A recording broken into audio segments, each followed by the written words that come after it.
Olá pessoal, e é dessa forma então que se faz para resolver não saindo som no teclado de discagem no Redmi Note 12.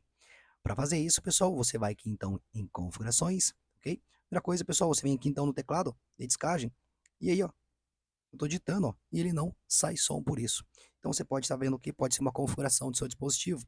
Então você vai em configurações, som e vibração. Mais abaixo você vem aqui, ó, em configurações adicionais.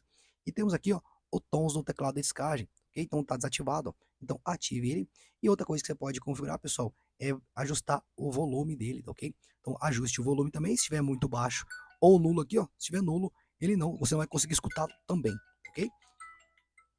Feito isso, só retornar. E agora aqui no teclado, ó, ele já sai som para quando eu digito aqui, tá ok? Bom, espero que esse vídeo aí tenha te ajudado de alguma forma. Não se esqueça aí de colocar aquele like no vídeo e até a próxima. Tchau, tchau.